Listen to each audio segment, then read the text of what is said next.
Okay, in progress. Okay. So how do I know I am progressing? This is a common question. As the practitioners, we always ask ourselves.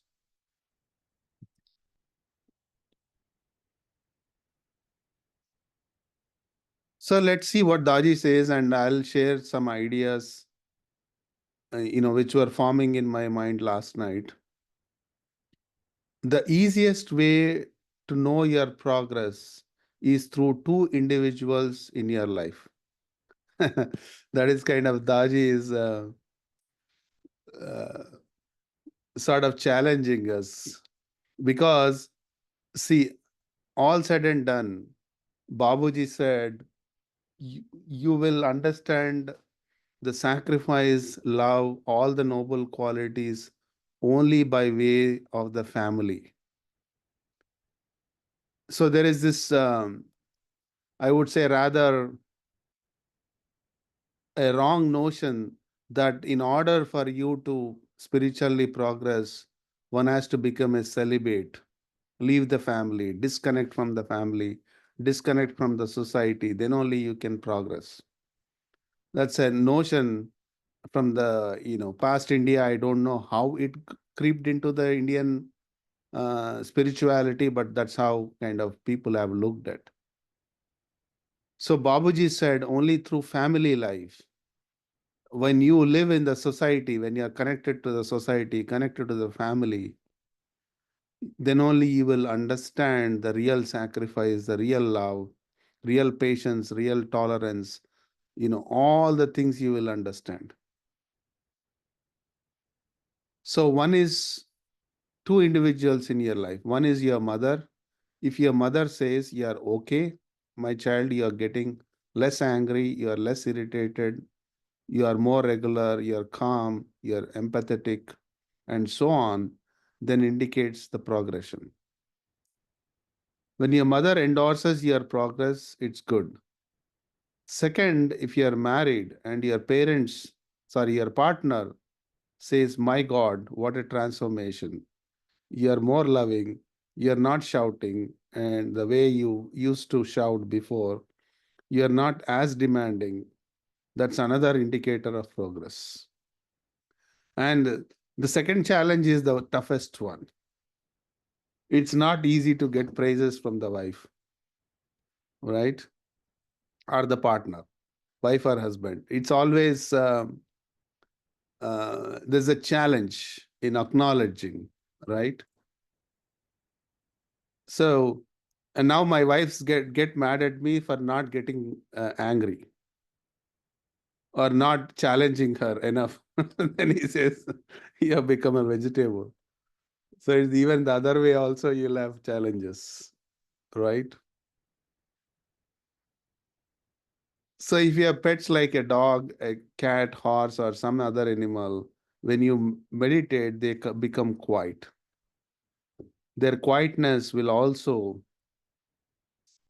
signify your level of quietness, your level of silence, and your level of evolution. You can also gauge your progress by small things in life. When you're washing dishes, how peaceful do you feel? Or are you just throwing the plates and utensils into the sink, making a lot of noise and irritating everybody?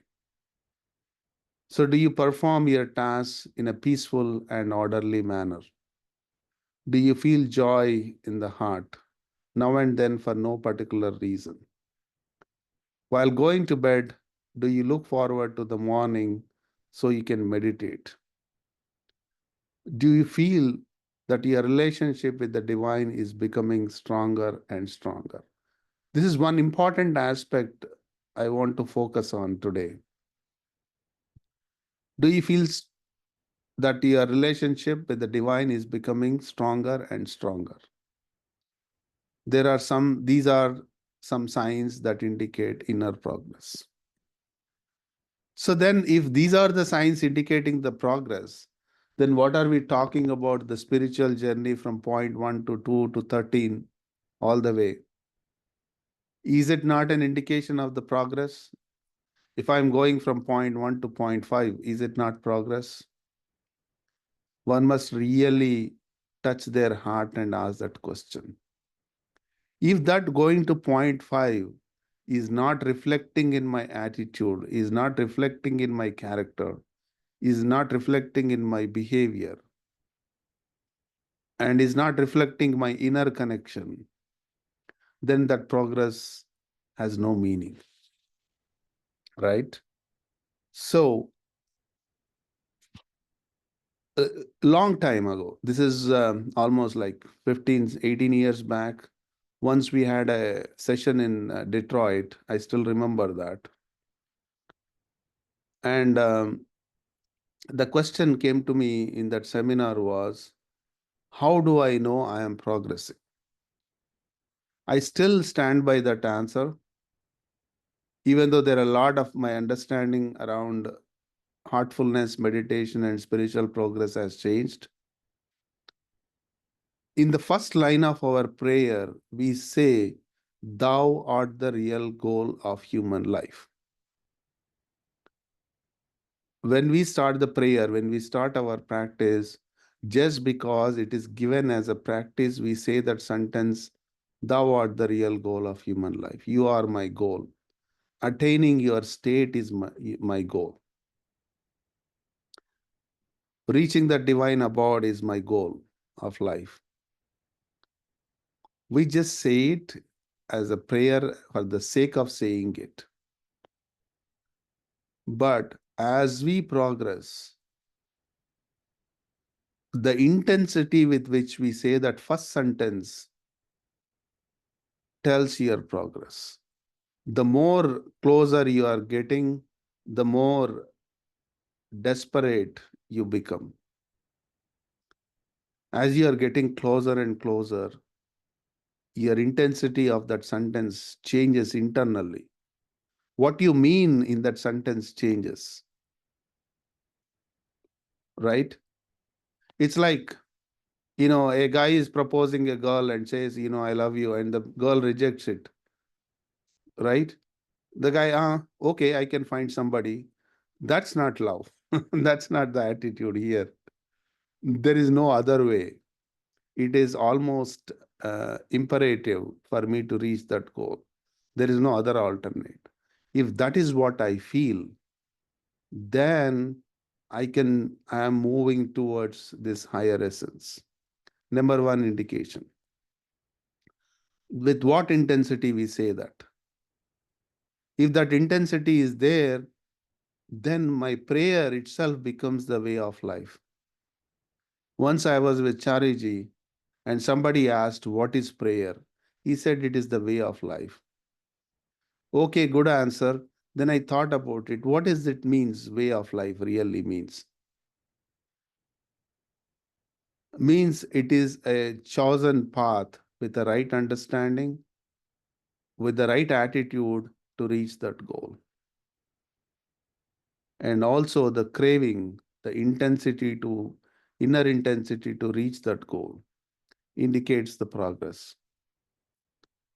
Now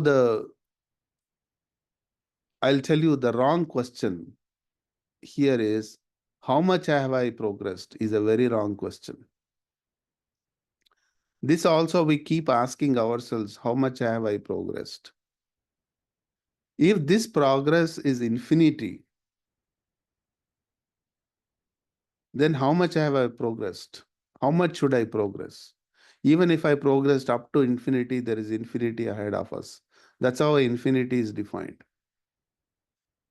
So on that scale, how much have I progressed? Is a meaningless question. Am I progressing is a good question. But how much have I progressed is a meaningless question. Right? So, like I said again, reaching even 13th point is no progress. If you ask even the masters how much have they progressed in their life is a meaningless question. Because even if they have achieved infinity, they still have infinity to go. At the fag end of life, Chariji said, I just feel like I've stepped out of kindergarten of spirituality. That is what the teacher, the guru, is saying. If that is the case, how should we compare ourselves? So one way of looking at it. And the second way, one of my friend who started meditation, he practiced very sincerely for 3 4 years. And then he had this question, I'm not seeing much change in me. I'm not finding that I'm progressing. And then he said, he asked me this question. There are about 100,000, 200,000 people who are practicing this heartfulness. How many of them have really reached the goal? If only one or two people have reached the goal, then it's for me, it is like hitting a Powerball, a lottery. So my chances are meek. So, and then he asked me, what is my advice around this? So I told him this. People think that goal is somewhere else. Goal is always with you. It's a very obvious thing. If I say sun shines, we are observing that phenomena every day morning. As soon as the sun rises, you know that it is shining. You don't need any proof. Similarly, when you sit in meditation, when you connect with this inner essence, the divine, every meditation you are already with the goal. The problem is we don't remain with the goal. We come out because our life pushes us out. Because we have to attend to all the day-to-day activities, family and everything. Because my life has to exist. My life has to survive. So it pushes us out. To remain with the goal, connect with that meditative condition, stay with that condition, what we call constant remembrance. Work through that condition. Then you're always with the goal. Whether you are at the first point or 13th point doesn't matter. You're already with the goal. So that is the state we want to create in ourselves, to remain with the goal. It starts with my morning meditation. That's why the 10 maxims are laid out so very well so that I can continuously stay with the goal. So then can I say, have I reached the goal? Of course, yes. Did anyone else reach the goal? Everyone who meditated, even in their first meditation, they have reached the goal.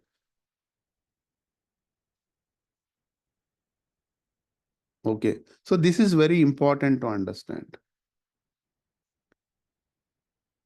And like I said, the meaningless question is how far I am towards the goal. If in your meditation every day you are reaching the goal, how far are you from the goal? But even after attaining the goal, I will say it is not complete yet. I remember this Jagjit Singh's ghazal. He says, you are closer to my heart, but still there is some little gap, little distance to cross. And that little distance is unbearable. Like even when you travel, with Thanksgiving is coming, a lot of people will travel. When you travel and when you're coming back, even 10 miles to reach your home seems very far. The kids start asking, are we there yet? They start asking you, of course, even when we started from our destination or our wherever vacation we went to, when we are driving back, they will ask you, are we there yet? But the last 10 minutes of the drive is the most, uh, should I say, irritating drive. So we're anxious to reach. The 10 minutes seems very long. We traveled all 8 hours, but the 10 minutes seems very long. So that's why this goal is also like that. It's almost there. Even for the masters, it is almost there. Even they have to work constantly with it. We have to work constantly with it. If you understand this, how far I have progressed, we will not ask. But are we progressing? Yes, we can observe that, we can see, and we can feel. And the intensity we come up with the prayer will tell us, yes, it's happening for me. Right? I'll stop here for any comments, questions, observations.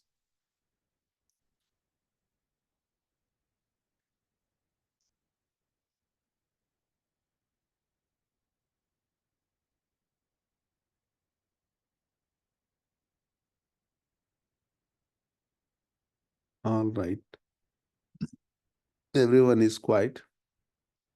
So I'll stop the recording and then we can